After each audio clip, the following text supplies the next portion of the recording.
welcome everyone that's watching us right now on the Real News Network and everyone that hopefully is going to like and subscribe to our new YouTube channel for Burn It Down with Kim Brown. I want to thank everyone that was rejoining us perhaps from our stir crazy days where we have been in quarantine in broadcasting a talk show for several months. But now it's time to relaunch and reshape and take the conversation in another direction. So people are asking me, what does burn it down with Kim Brown means? Well, burn it down means that we need to cast fire on all of the things, all the oppressive systems and structures that are in place that prevent us from reaching our maximum potential as humans, okay? I'm not about to go on an Oprah tangent. What I'm saying is racism, ableism, sexism, misogyny, misogynoir, like all of these things that are fostered against capitalism, big one, the big C, capitalism, all these things we have to get rid of, y'all. And there are ways to do that. And a lot of it starts with a conversation, but a lot of people are out here already doing that kind of work. So this is what the premise of Burn It Down with Kim Brown is about. Like I said, I'm Kim. If you don't know me, that's okay. A lot of people don't know me. I'm a longtime broadcaster. I've been doing radio and television for almost 20 years. It almost is very weird for me to say that. I've done urban radio. I've done top 40. I've done talk radio. But my position here at The Real News, I think, is one of the most important ones that I've ever held because we actually get to talk about and dissect and dismantle a lot of the very pertinent issues that impact marginalized communities, like the communities I come from, like the communities I don't come from. But here is a safe space for us to not only share perspective, but share strategy in ways that we can get rid of this white supremacist system that has held all of us back, white people included, by the way. We'll get into that probably on another show. But just to give you a little bit of idea of what Burn It Down is about. So again, subscribe to us right here. This is brand new, and we're doing it for y'all, for the people. So, of course, it would be appropriate and fitting to have our very first Burn It Down with Kim Brown come the day after Indigenous Peoples Day. Now, it was marked across the country, a lot of positive demonstrations of Indigenous solidarity, Indigenous sovereignty.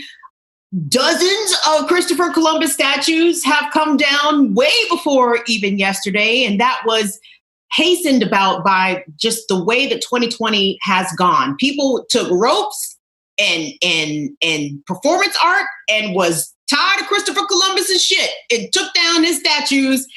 And, you know, there are a lot of white Americans, by the way, who stand in solidarity with Indigenous people, with Black people, on the issues of Black Lives Matter and recognizing the importance of Indigenous sovereignty and making sure that the cultural genocide that has happened to the Native peoples of this continent does not continue. So part of the conversation we're going to have today starts with tearing down Columbus statues is only the first step. What are the next things that are important to either restoring land, water sovereignty to Indigenous people? The land back movement is something that's gaining traction, and other ways of resistance that is coming, and how we can most importantly ally. If you are not Native, for God's sakes, you need to stand with Native people on Native issues because chances are they impact you also. So without further ado, I want to introduce our panel. I want to also give you guys a quick tease because later on in the program, we are going to be speaking with Kentucky legislator Representative Attica Scott. We spoke with her on Friday about the latest developments coming out of Louisville regarding the Breonna Taylor case. We know that a grand juror has taken the unprecedented step of trying to speak publicly about the way that the information was presented to the grand jury rather. And we know that the Kentucky Attorney General, Daniel Cameron, has taken steps to try to hinder that in ways. So we'll discuss that with Representative Scott, also talk about her arrest. You know, she was charged with rioting. You think a state legislature is going to try to burn down the library in her own district or at all for that matter? Yeah, I'm looking forward to that conversation, so stick around for that. But like I said, first leg of this show, we're going to discuss the issues relating to Indigenous people, Indigenous Peoples Day, and why we need to just eradicate the whole heroic image or prototype of the conqueror, the European conqueror, the conquistador, all that nonsense. So join me as we welcome today to our panel. We have a great panel here for you today.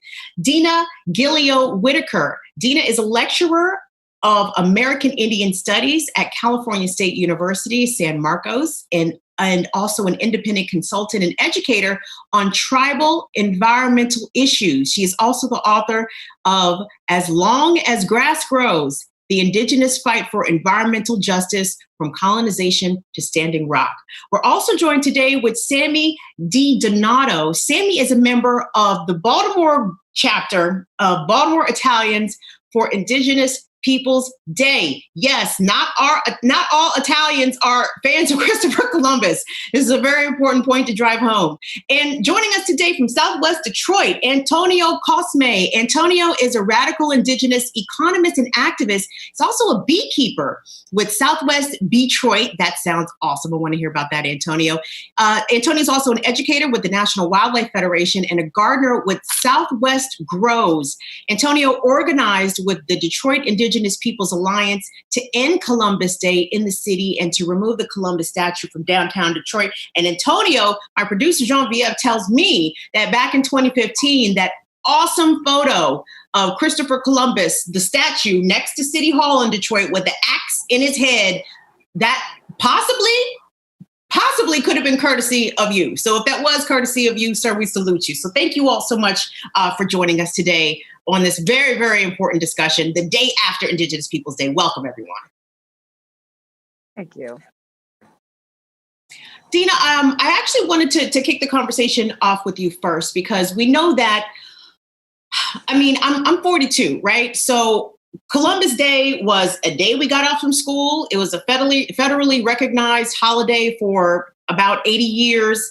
And as of maybe the past decade, though I know longer than that, Indigenous people have been organizing and protesting against Columbus Day. But why do you think this awakening, so to speak, in the United States has happened over the past, I'm going to say decade, perhaps even longer than that, where there's more of a mainstream awareness that Columbus is probably not the kind of person that deserves his own holiday in the U.S.? Yeah, first I'll say, why Pisnaxio Kui Squeeze Dina Gilio-Whitaker, and I'm coming to you from the traditional and unceded ancestral lands of the Hashiman people and Wanenu Band of Mission Indians here in Southern California. So in answer to your question, I would say that, the movement to abolish Columbus Day and to get rid of Columbus really is on a long trajectory of historic actions that I think it's probably fair to really trace it to the quincentennial celebration in 1992. And, that there was this whole big celebration nationwide that we're going to celebrate, all these centuries of, 500 years of, Columbus and this whole narrative. And that was, a global thing. It was a United Nations movement. It was certainly a big deal in the U.S. Under the Bush administration, in the initial planning stages of it. And at that point, you saw Native people really mobilizing. Of course, now we have, as of 1992, we have a good, let's say 35 years, approximately, 30 years of American Indian studies as a major field of study for Native people alongside ethnic studies, especially coming out of the San Francisco Bay Area.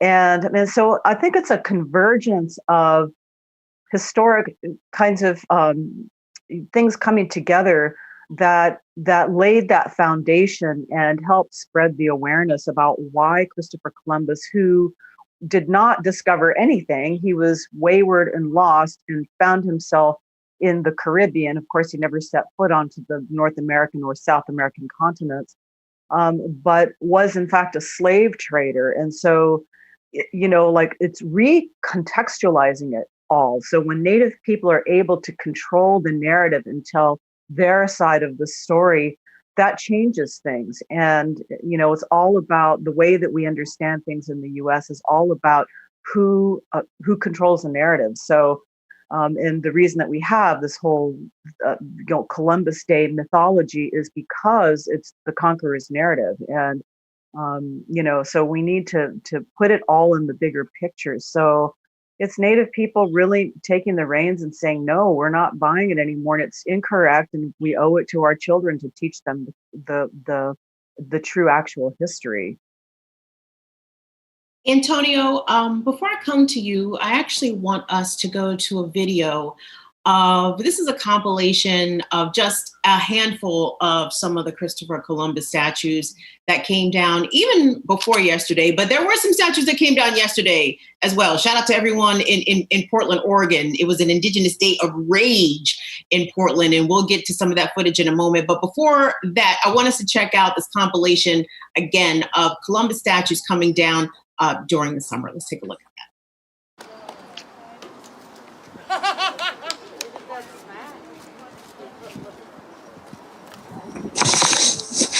Now, tomorrow we'll be able to say we are still here, but he's gone.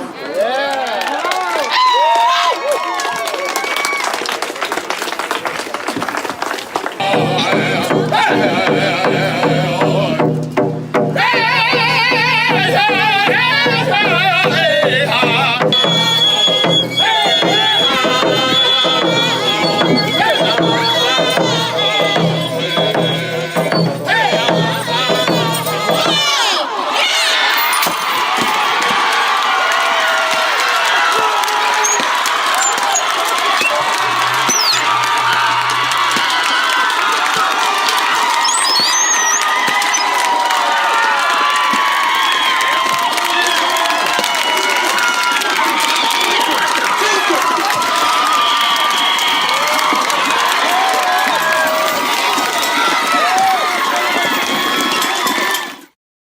Man, that's what I watched yesterday on my day off. I don't know about y'all, but I sat around and watched Columbus statues being taken down. And I'm telling you, the entertainment value does not diminish for each time that I watch that.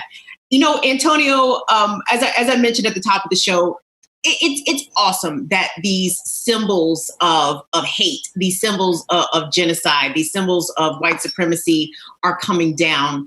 And that's not a small thing that these symbolic gestures are happening. But in terms of what the next shift is in order to understand what the fight for Indigenous sovereignty and Indigenous land and water rights goes, where does this go from here after the statues get taken down? What is next on the agenda?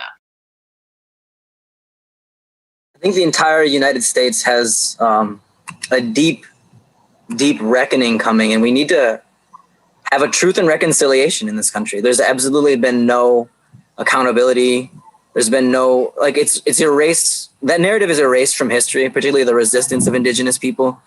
And I think in order for us to move forward in a good way, we have to write the history, and we have to tell our own stories as Native people, and demanding representation and demanding the things that are honored in public space to fall in line with our social values is one step. That's an important step and a necessary step to have societal wide value, ideology, and ideating. But for me, I'm working here in Detroit in the traditional lands of the Anishinaabe. I'm a Coahuiltecan and Boricua person up here, and I have some African roots in West Africa, and we can't just remember and think that Columbus's legacy is limited to Indigenous peoples.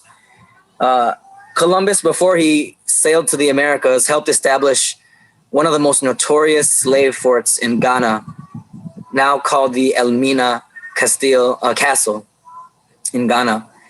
And he really initiated the transatlantic slave system and began in Latin America the encomienda system, which later evolved into chattel slavery. And this is an important legacy that we have to think about and connect. Even just the legacy of him as a sex trafficker. I mean, they were trafficking 9-year-old girls to Europe to be sold for sex slavery. We have to think about all those legacies and think about the way that we're telling this history, because Native peoples and African peoples, their destinies are deeply intermingled. I think there's a really great equation that helps us understand racial formation and even economic formation in America. It's red lands plus black labor equals white gold. And the more we as folks can come together as the black and the red, as black indigenous people of color in the United States, we could connect with our ancestry, connect with our homelands, connect with our thinking. We can really begin to like reshape the values of this country, particularly as we become, a larger and larger percentage of this country. It's always been the movements that come from our communities that have like increased equality for everybody in this country and advanced justice as a society. And it's only been through our social movements. So this is just another moment for our social movements. And we have to look at the way that colonialism is paralleled in modern day economic systems. I mean, I'm in Detroit. We lost our democracy in 2012. We've been occupied by the suburbs, the suburban mayor. The 2008 financial crisis, which displaced 200,000 people's homes in the city.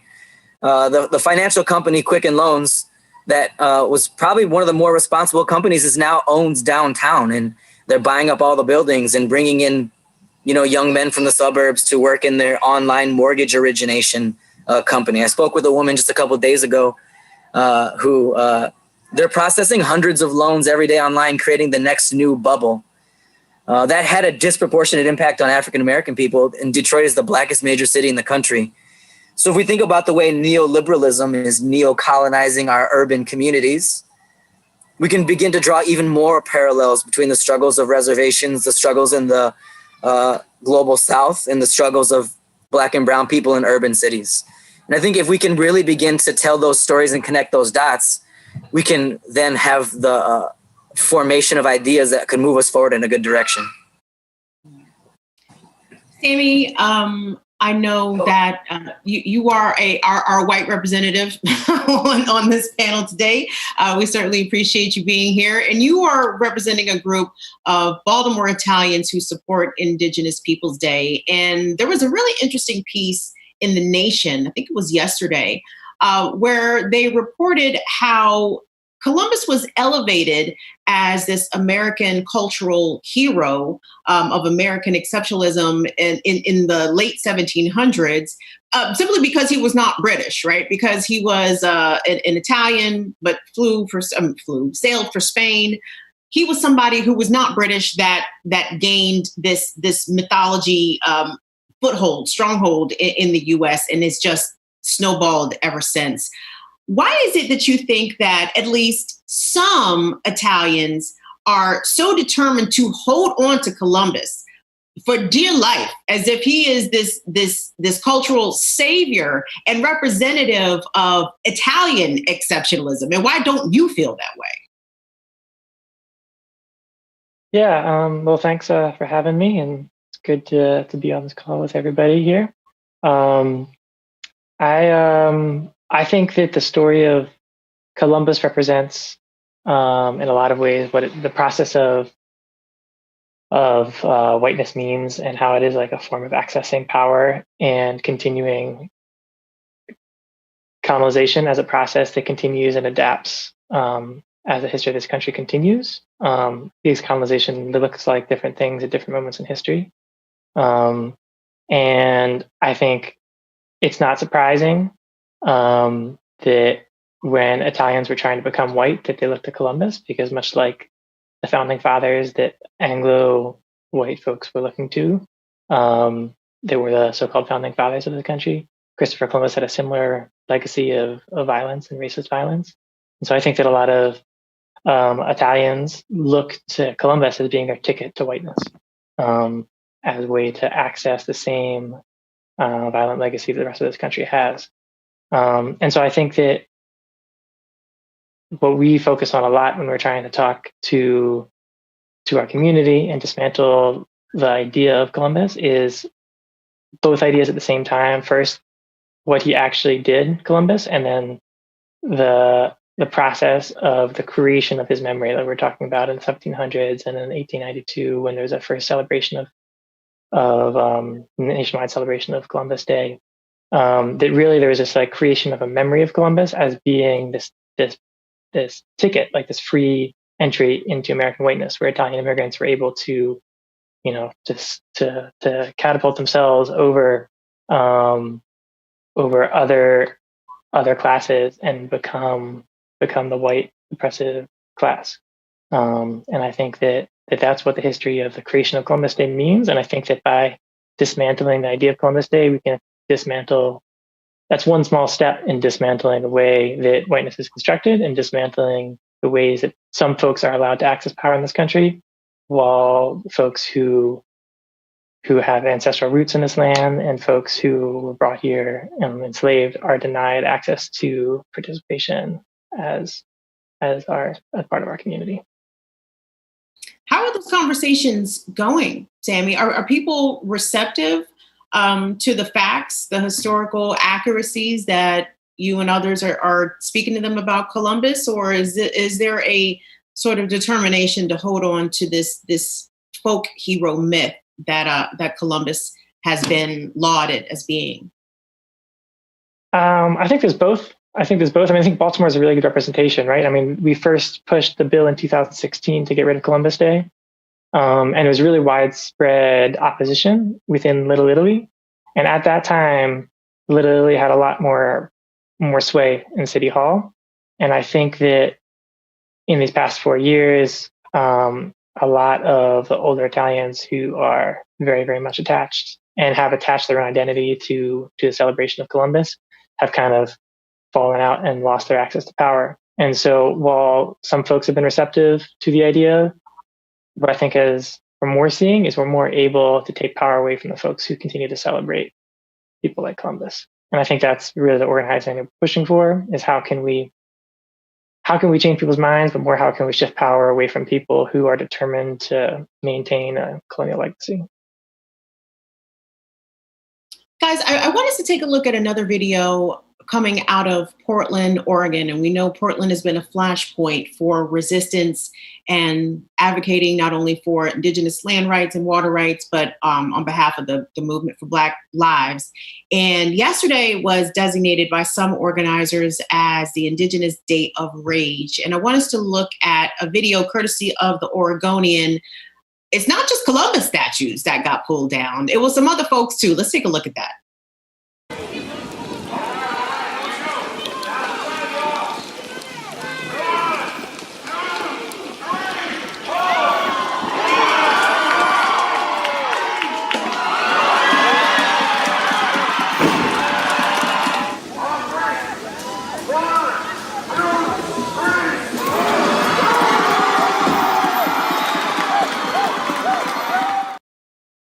So you saw there protesters taking down the statues of Teddy Roosevelt and Abraham Lincoln. And Dina, I wanted to circle back and sort of piggyback off something Antonio said earlier about how Indigenous people weren't the only ones harmed by Columbus, how he facilitated the slave trade and sex trafficking of children, amongst other horrible, horrible, injurious things to the human race.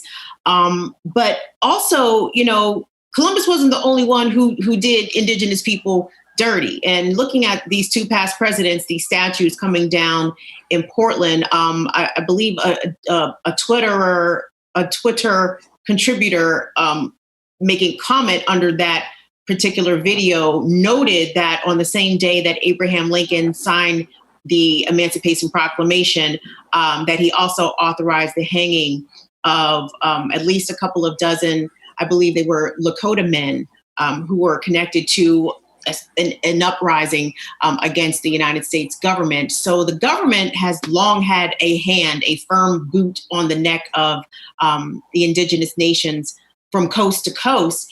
But I also feel at the same time, what has happened to Indigenous people as a result of genocide is part of the reason why America seem to be as a whole sort of numb to this mass death number that we have been experiencing with COVID-19. You know, over 200,000 people dead, and a good chunk of our countrymen and women really barely bat an eye about it. But I think it was the numbness that we have been conditioned about mass death that began with the Indigenous genocide.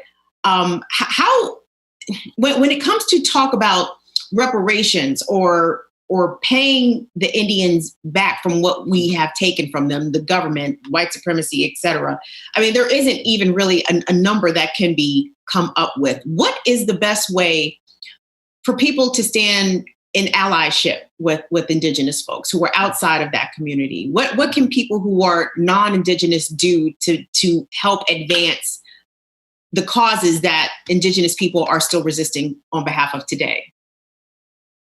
So, I mean, that's a really big question, and that's always the big question that I get asked. And it's complicated. It has a lot of different ways that it can be answered. But what we need to understand is the way that we understand the United States as what we call a settler colonial country. So yes, it's founded on mass death. And, you know, I mean, from the very beginning, we have this whole narrative that goes, oh, well, you know, most of the Indians died off because of the germs that the Europeans brought in, and they didn't mean to, but it just happened.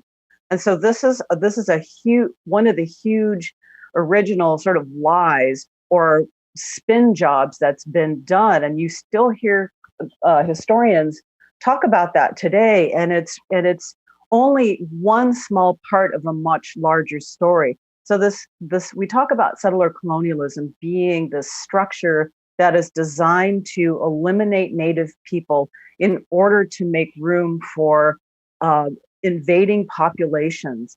And that really is the best way to understand. That's the way that we as Native scholars and intellectuals and activists really understand the United States today and where we fit into all of that. So what does that mean for the current moment? Like, you know, you'll often hear people say, well, you know, I don't know, I didn't do it. I didn't kill any Indians. My family didn't do it. You know, there's this automatic sort of distancing from that history. But the fact still remains that for everybody that lives in this country, no matter what race you are, no matter where you come from, you occupy lands that were stolen lands that were gotten through centuries of profound violence. And so even for somebody like me as a Native person who doesn't live in my ancestral homeland, I live in the homeland of somebody else, I am still a guest in those homelands. So what are my responsibilities to that community? Where do I stand? How am I accountable to that community? And I think it was Antonio that said it earlier, that there has not been an accounting, there has not been this reckoning. And that, I think, is the next big conversation in the US. We're having this collective conversation about anti-racism, in light of the most recent Black Lives Matter movement and the ongoing police killings of George Floyd, Brianna Taylor, and all the ones that we can name. But that's maybe only a beginning point. It doesn't end there. When you're talking about the United States as a settler colonial nation, Native people are not just a race of people. We are nations that existed since time immemorial on these lands, and that this violent white settlement brought upon us, the killing and the dispossession. And so what we can all do to understand or to become allies is to really understand your place in that. How do you benefit where you live in whatever place you call home? How did you benefit from the murder and the disappearance and the maintained system of dispossession that the U.S. has done? And do you even know who the Indigenous people of that place is? So these are the questions. These are the next big questions that the United States needs to start grappling with, about what is your relationship to land, and how do you benefit from that genocide in these ways? And then we can start talking about how we can overturn that, which includes all kinds of things. If we're talking about decolonizing the United States, it's not really fully possible, because ultimately that would mean that everybody goes back to where they came from. And we all know that's not going to happen.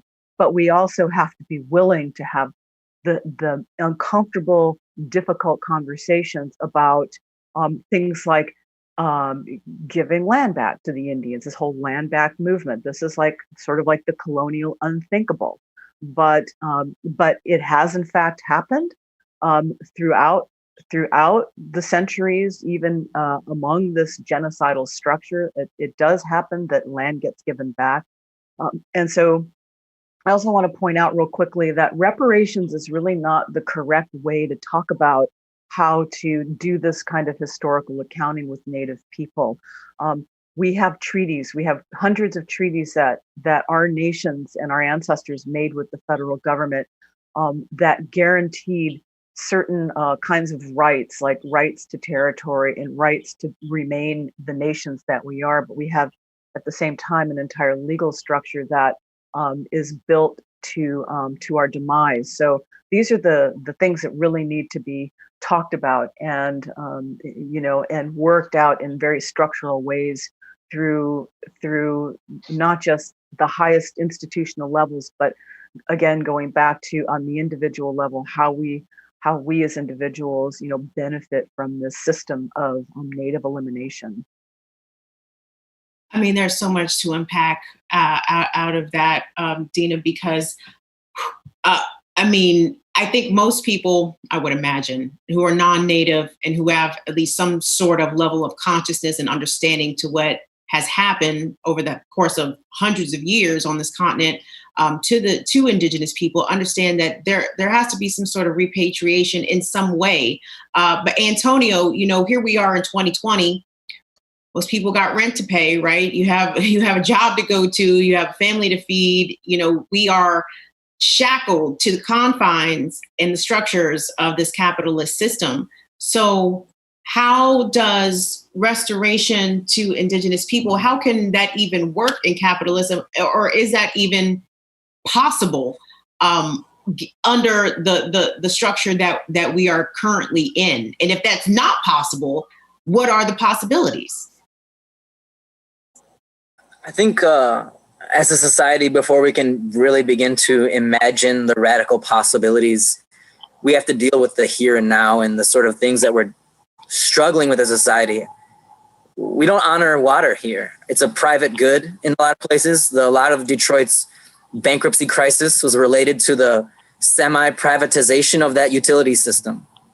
I think about the way in which Sheila Cockrell, elite Detroit politician, political family, during the water shutoff crisis, in the midst of the Flint water crisis as well, she said, if you guys want free water, you can go down to the river and get it yourselves. And it's this idea that so much of the landscape that existed here in the Americas before colonization has been utterly destroyed. The possibility of water systems to clean themselves have been eliminated in the Great Lakes because of the coastal wetlands have been eliminated. And that was a huge foodstuff for Native peoples. The Manumin, or the Anishinaabes, wild rice, that was a big part of their tradition, and that's been eliminated. So I think we have to, inspecting the history and looking at the way the commodification of nature, the destruction of ecosystems, and the way that echoes through time is a really, really important place to start with, because it does reflect itself in the way that we engage. I mean, we are, again, I mentioned the word neoliberalism earlier and its relation to neocolonialism, but a lot of those treaties were dealing with things that were essentially public goods. Access to certain trees, access to certain hunting grounds, access to wild rice gathering here, access to the sugar bush over there for Anishinaabe peoples, access to good fishing. All of these treaty rights still exist, and the ecosystems that made those treaty rights meaningful have been destroyed. And if we're looking at what is the fundamental problem that unites all peoples across the globe right now, it's ecosystem destruction. It's climate change. You get a lot of people amped up and talking about like the destruction of the Amazon, the lungs of the world. What about the eastern woodlands? There was a forest that existed covering everything east of the Mississippi. And that was completely like a managed food forest by Native American people.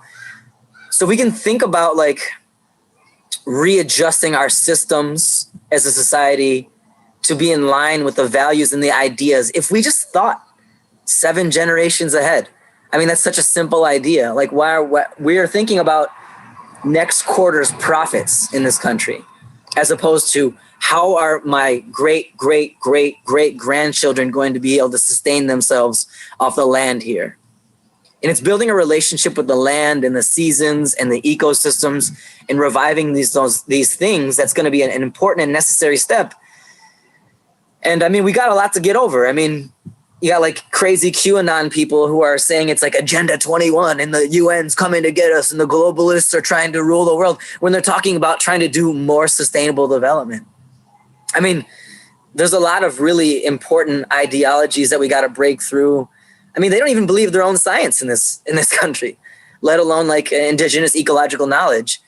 So those are some of the bigger things. But I also wanted to kind of talk about like this idea of like whiteness, because we are in this like white lash moment globally. We're in this moment where Trump is very much hung his hat and gotten into office.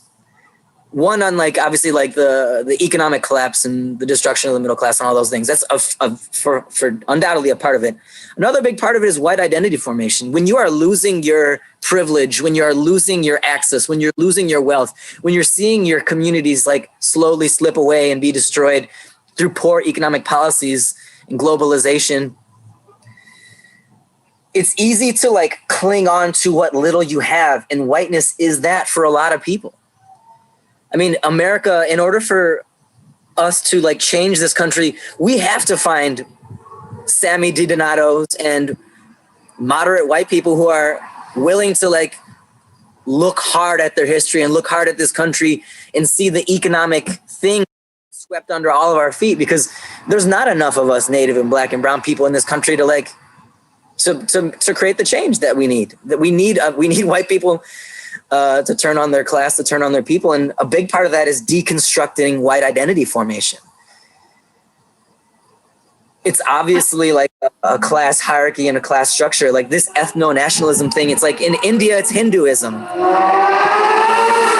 Sorry, I live in the hood. We drive crazy bikes over here.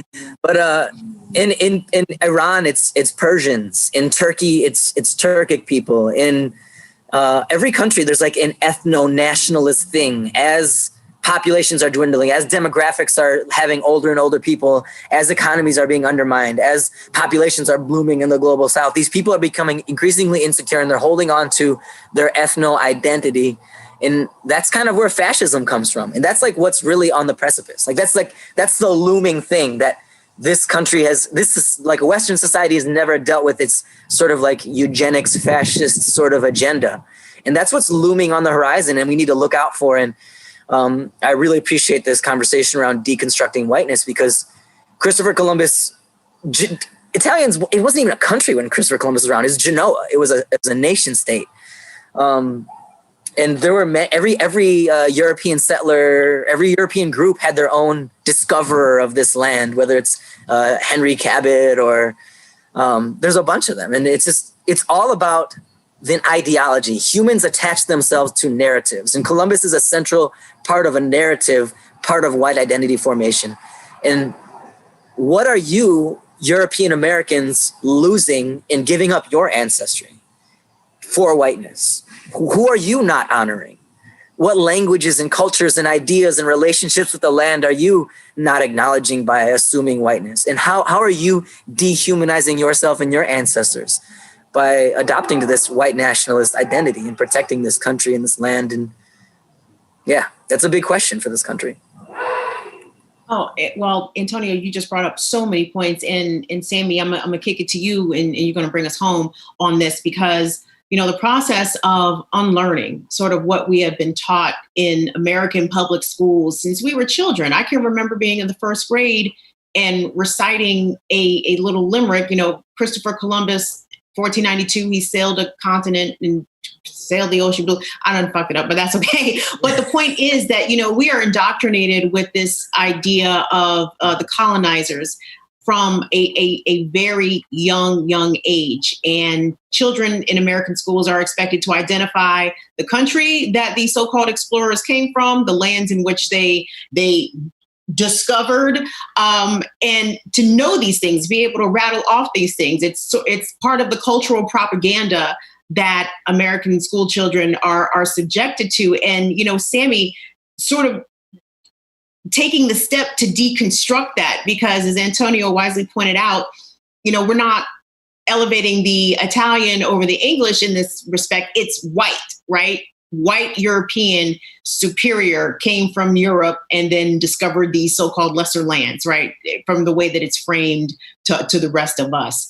How does that unlearning begin in white communities, especially when sometimes when presented with historical fact, white people can become defensive? And again, to echo what someone said earlier, it wasn't my family who did that. My family didn't own slaves. My family didn't discover America. So on and so forth. How can white people be made to understand historical facts and the repercussions generationally that have come from these events, and how it impacts us today, and why it is so important to get rid of them, to dismantle them? Yeah, I think, Antonio, you hit it on the head, each part of it, right? The process of how whiteness is created as an explicitly violent identity. It really doesn't have anything to it aside from being an identity based on violence and supremacy. So I think that it is exactly it. It replaces other identities with a violent one. I think that the way to try and deconstruct that is both complicated, but at the same time simple. The same way we deconstruct anything is about understanding and reshaping how we understand our past, which is why changing things like Columbus Day is so important.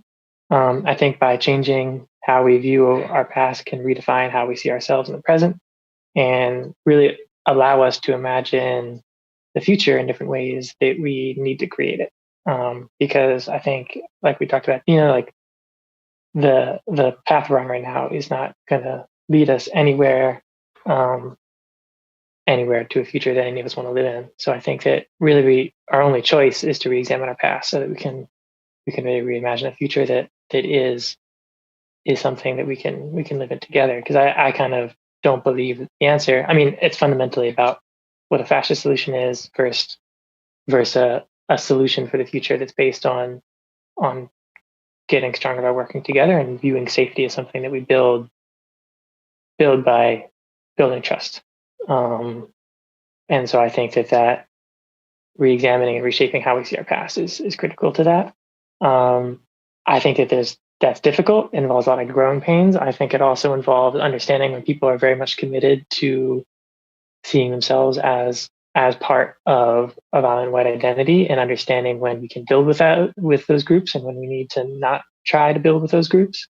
I think part of what we're talking about, part of the rise of Trump and the fear of a brown planet is coming from that. And we just need to understand that there are more of us, that there are more folks who are willing to throw down. There are more of us who are willing to organize to try and build something better and organize. And I think that there's a lot of folks working on that. And I think that we need to realize who we can work with and who's not worth trying maybe to bring and who we don't need to. I don't think there's ever been change that's been without conflict. And so I think that's okay to sit with too. Yeah, I'm thinking just right now with what happened yesterday on the Atam land in the Southwest, where folks were shot with rubber bullets just for trying to protect their land and sacred sites from having a wall built on top of it. That's part of Trump's attempt to try and keep this country white. I think protecting and lifting up those kinds of projects are what we need to be doing right now. I don't think that, I don't think it's an easy thing, but I think that we're in a moment where we have a lot of powerful coalitions in front of us, and we just got to keep building. I feel like it's almost unfair that we've run out of time because this conversation really could go on. My guess is for at least a few more hours because there is so much to unpack because there has been so much wrong that has happened to an entire nation, or as Dina rightfully points out, multi-nations of people over the course of several hundred years. So I'd like to invite y'all back for another stab at this because I feel as though we need to continue to have these kinds of conversations, especially when it comes to being centered around Indigenous issues in the best way for people who want to stand with Indigenous people to do so. So hopefully we can get you guys back. I want to thank our guests for joining us today, Sammy D. Donato, Antonio Cosme, and Dina Gilio Whitaker for joining us on the day after Indigenous Peoples Day, but for a very important conversation. Thank you all so much. Miigwech. Thank you, Kim. Thank you. Thank you, guys. Wonderful, wonderful talk there. Hey, we are getting a lot of comments in the comments, and I'm only going to read a couple of them really quick because we have to get to our conversation with Attica Scott, which I was really happy to have. Tommy Yo B says, history classes have always sugarcoated how this country was created and many atrocities fully ignored or silent about. Man, listen, imagine if you start telling the kids in like kindergarten, first, second grade that Columbus and Cabot and who was some of the other jackoffs coming from Europe selling stuff, that they were straight killers, that they were pedophiles, that they were child rapists. I mean, I think the kids would have a different perspective on colonialism. And perhaps that is the point entirely, to not tell them the truth so they will not think of this country as being soaked in blood from the indigenous people that we stole this country from. I'm not going to say we, because Africans, we didn't steal nothing from nobody. But from the comments, Human Love Solidarity says the whole planet is a cemetery. Just the rich have tomb markers. Yeah, that's correct. So guys, we know that there are still lots of moving parts happening in Louisville surrounding the case of Breonna Taylor. We know that the Attorney General, Daniel Cameron, Republican, Mitch McConnell flunky, can we call him a Mitch McConnell flunky? I think that's safe. Impaneled a grand jury, seemingly did not present all the evidence to the grand jury, and the grand jury did not come back with charges directly related to Breonna's death against the officers involved. So, of course, people took to the streets, justifiably so. One of those people was Kentucky State Legislator Attica Scott. She represents Louisville and the surrounding area. Attica is about that action in a legal way, of course, I'm speaking. She was arrested last week, charged with a myriad of felonies and misdemeanors. Now, fortunately, she's actually about to tell us about what happened to her case. But this is a quick clip of her when she was released from jail after being arrested the night that the no charges were announced. Let's take a look at that. Cheers and applause from a crowd of supporters who stood outside the courthouse in solidarity with State Rep Attica Scott. They are trying to have power, domination, and control over our bodies and our voices, and we will not allow it. As my daughter Ashanti, who was arrested with us, often says, we do not move in fear. No. So these charges will not stop us. It will not stop the revolution. That's right. So guys, as I mentioned, I spoke with Attica Scott this past Friday. We got into the latest of what's happening surrounding the case with Breonna Taylor, in addition to what's happening with her. So I'd like to welcome Attica Scott to Burn It Down with Kim Brown. We appreciate her being here. Thank you so much, Kim, for having me. I appreciate you. Well, first, there's a lot going on. We spoke with you a couple of weeks ago after Attorney General Daniel Cameron made the announcement that no police officers would face any criminal charges directly relating to Breonna Taylor's murder. And subsequent to that, people justifiably, righteously took to the streets to demand justice for Brianna and changes with the way that the criminal justice system and the police operate there in Louisville. So let's start with this latest development. As I mentioned, reporting by Tessa Duvall from the Courier-Journal, she did report on Friday that Daniel Cameron's office is trying to stay a judge's order granting an anonymous grand juror's right to speak out about the proceedings in the Breonna Taylor case. Now, this is a bit of switchery by the Attorney General because he did agree, after a judge's order, I believe, compelled him to do so, to release some of the grand jury transcripts, which detailed some of the information that was presented to the grand jury that led to a lack of charges directly pertaining to Brianna's case. What is the latest of this as you understand it?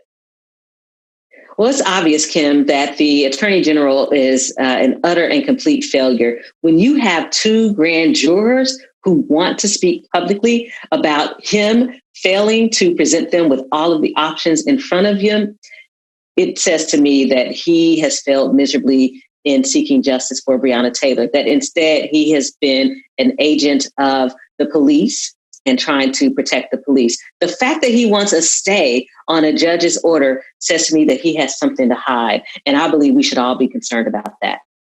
You know, Tessa Duvall, relying a little heavily here on Ms. Duvall's reporting, she went on to say— She's good people. Oh, good. Good to know. She went on to report via her Twitter account that the grand juror wants to speak freely about how Daniel Cameron's office handled the Breonna Taylor case, including evidence, witnesses, charging options that might have been presented to jurors. Now, Daniel Cameron still insists that grand jurors knew their rights. Part of the transcript in which Ms. Duvall also reports here, for example, one piece of evidence that the grand jury requested to see was body cam footage from that night. And apparently, Daniel Cameron was reluctant to show the entire spate of footage. And one grand juror was reported to have said that, we got time. They were apparently very interested and engaged in wanting to see this evidence. And it definitely seemed as though the Attorney General had his thumb on the scale of whether or not these police would be charged. I know you know Tamika Mallory, right? Tamika Mallory was in your city around the time of the initial announcement of no charges. And she gave a very stirring speech. But one thing that she read when she was, speaking to protesters was an excerpt from Daniel Cameron's speech that he gave, I believe, when he was seeking office to a fraternal order of police. It says, "It is a great honor to receive the endorsement of the bipartisan Kentucky Fraternal Order of Police. To the men and women in blue, I pledge to be your advocate and your voice every day. When I first got into this race, I did so to bring focus to the public safety challenge of our lifetime, the drug crisis. And there is so much work to be done to fight this epidemic. I am humbled to have this endorsement, and as a chief law enforcement officer in Kentucky, I will work every day to make our communities safer and our families and citizens more secure." Half of that statement is from Daniel Cameron when he received the endorsement of the FOP, one of the most racist organizations that exist in America. I got time today. When an attorney general makes a pledge to police, what are the chances that someone like Breonna Taylor, like someone like yourself, like someone who may have a negative, like the family of David McAtee, what are the likelihood that they're going to get justice when the attorney general has already pledged that he stands with cops? Where does that leave the Black community in Louisville? We're very clear that he pledged his allegiance to law enforcement. We're very clear about that he had no intentions in serving in office and defending the people of the Commonwealth of Kentucky. Instead, he was committed to defending the people who endorsed him, the Fraternal Order of Police. So that's why many of us were disappointed, but not surprised by his decision. And his decision was clear. He decided he would not be seeking justice for Breonna Taylor and that he never had any intention to do so. Representative Scott, you have been on the ground, on the front lines, trying to advocate for justice for Brianna's family. In addition to being out on the streets, you introduced Brianna's law to the state legislature, a law that addresses many pieces of reform for the police in your state and in your city. But I wanted to talk about what happened to you recently when the charges were announced, where one officer would be charged with wanton endangerment, but no officers charged with Brianna's murder. People, Louisvillians, I'm not sure what they call people from Louisville. What do you call people from Louisville? Tell me real quick. You got it, Kim. Louisvillians. Oh, nice. Okay, Louisvillians, yes, took to the streets righteously, justifiably so, to say that this was not good enough, this was wrong, this system needs to change and do better for Brianna. And you were filming on IG Live as you and a bunch of protesters were headed to a designated safe space. I think it was the Unitarian Church. I want y'all to know they want to kill us. We're 4th and York. They want to kill us. We're 4th and York. We were trying to go inside, so they're setting us up. Put your hands like a knife. Hold your fingers out. There you go. Hey. They're setting us up. We were going inside. They were setting us up, just so y'all know, as you're watching. 4th and York.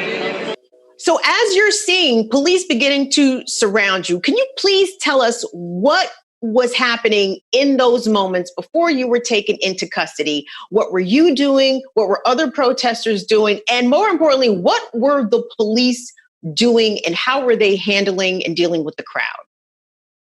Thank you so much, Kim, for asking about that. It was an extremely traumatic experience, and many of us are still carrying the emotional and mental scars from that experience. We were walking to the church in my district, District 41, the district that I represent and serve, and we were going for sanctuary and service.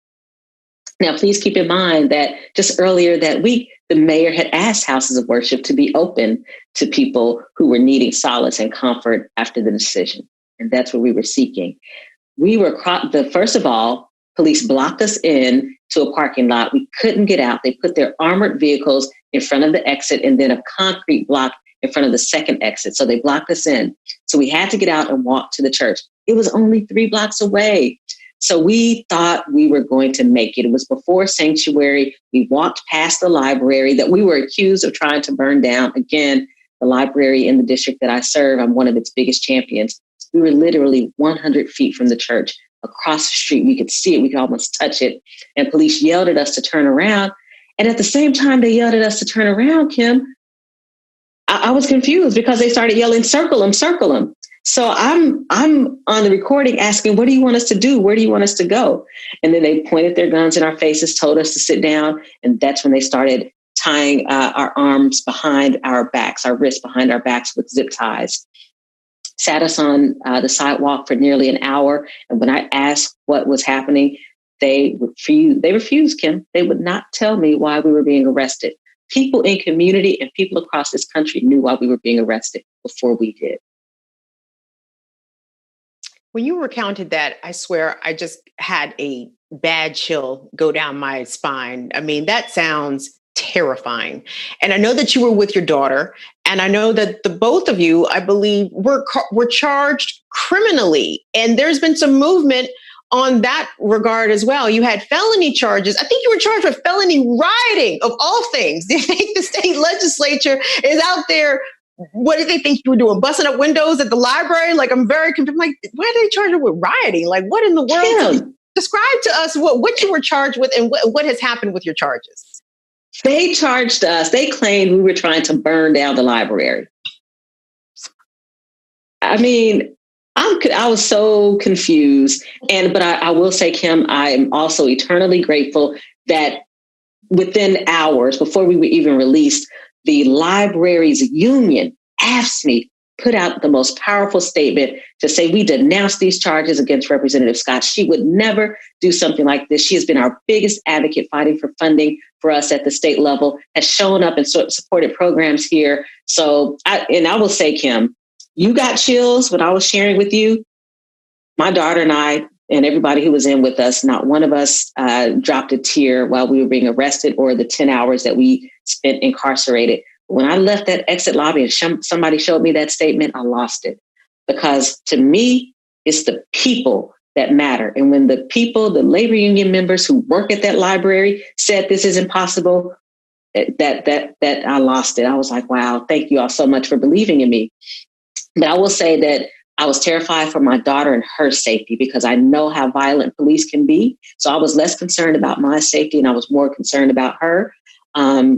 Just because we know the police murdered Brianna Taylor, so none of us were exempt from their violence.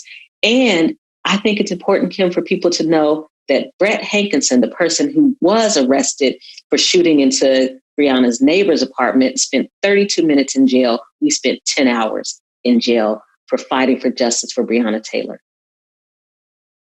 Representative Scott, I mean, for one, the people knew you was not out there rioting. So let me just say that first and foremostly. But the fact that you're still facing misdemeanor charges, is this Daniel Cameron's office that is pursuing charges against you? And I hope that these charges get dropped. They shouldn't have been brought in the first place. But is this his office doing this? It's not Daniel Cameron's office. It's County Attorney Mike O'Connell here in Louisville. And yes, he was pursuing, the police arrested us and gave us these charges. And so I just give credit to the people across Louisville, across Kentucky, and across this country who contacted his office. Kim, on the first night, so many people called the phone line that it shut down the phone. And the night before we were arraigned this week, so many people emailed his office that it broke the link on the contact form to say, drop these charges, these absurd charges on all of the protesters. And so, yes, the county attorney did drop the felony charges against us, but we do still have the 2 misdemeanor charges, and we go to court November 16th to fight those charges as well. So we're going to be calling on people to do the same thing. Contact County Attorney Michael O'Connell and tell him to drop all those misdemeanor charges against the protesters. Representative Scott, when we spoke last, we talked about what happens next. Where does this movement in Louisville and really nationally, but Louisville specifically right now, what happens next? And when we spoke last, you talked to me about how the work was moving from protest to policy. What's on the ballot for Kentuckians and Louisvillians coming up in these next couple of weeks as we are so close to Election Day? What are some of the things that people need to be aware of that is available for Kentuckians to vote upon that are definitely important? It could be transformational or it could be changing policy for the good that people need to know that this is important that you vote on this. That is such a good question, Kim. One of the issues that's a ballot amendment issue is around extending the terms of service for district court judges and the Commonwealth's attorney. So it's so important for people in Kentucky to understand that we have the opportunity to either say, yes, we want these folks to serve even longer terms in office, or no, we don't, because we want to make sure we can hold them accountable. And that's important because we know as activists and leaders that Judge Mary Shaw, who signed these death search warrants for Brianna Taylor, has got to go. We also know that we've got to make sure that no district court judge, no Commonwealth's attorney gets to serve 8 years when that means we have 8 years before we can truly hold them accountable. And lastly, Representative Scott, before we let you go, it's important that multiple aspects of the work be happening at the same time. And there's lots of people out there who believe that the system is broken and it needs to be dismantled. And there's work happening there. But for people like yourself who are elected officials, who are, drafting and writing legislation and who are working within the system, talk to us about where that work stands for you, particularly what is the status of Brianna's law and what is the likelihood that you can get the legislature and eventually, hopefully, the governor to sign it and make it law? So Brianna's Law for Kentucky is something that I worked on with her family's attorney, Sam Aguiar, and with the ACLU of Kentucky, in particular, Couture Heron, who helped to get Brianna's Law unanimously passed here in Louisville. So, it's something that I'm hopeful about because it comes from the people, it comes from community, and it's a piece of legislation that folks are owning, that they feel like they are a part of. I mean, we have 4,000 people who have signed on as community co-sponsors of the law. And so, Kim, just very quickly, what the bill would do is it would say that we're ending no-knock search warrants across Kentucky. So no more no-knocks across Kentucky. It would also mandate that officers who are involved in deadly shootings and other violent incidences must comply with alcohol and drug testing.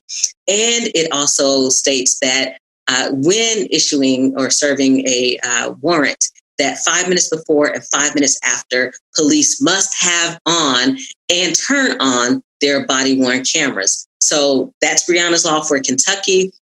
I have already written to the Speaker of the House to ask for a hearing this year before the regular session convenes so that we can have the conversation we need to have around it. And because of the people of Kentucky, I'm confident that the bill will be heard in committee when we come back in January 2021.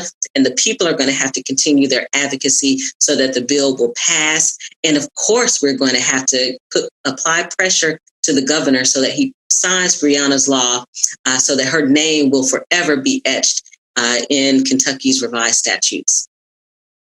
That's incredible. I want to thank you so much for joining us.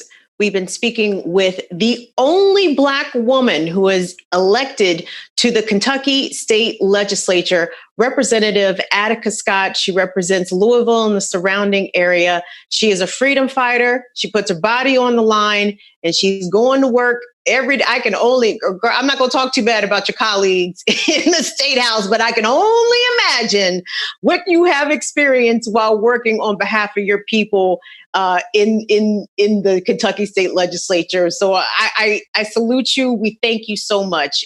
And anything that we can do to amplify anything that you're doing, please let us know. We would love to have you back on anytime. Thank you so much, Kim. I appreciate you. If the police killed Breonna Taylor, we knew that we were not exempt. Representative Attica Scott there, a G amongst G's. Guys, that is the first episode of Burn It Down with Kim Brown. We appreciate y'all coming over to watch. Shout out to all the familiar faces and names that we saw in the comments, and join us again on Friday, 5 p.m. live right here for Burn It Down. Please also go to our designated YouTube channel. It's Burn It Down with Kim Brown. I need you to hit subscribe. I need you to hit like. I need you to do all those wonderful things to show us that you want us to keep going. So do that for me, and I will see you all Friday. See you later. Bye.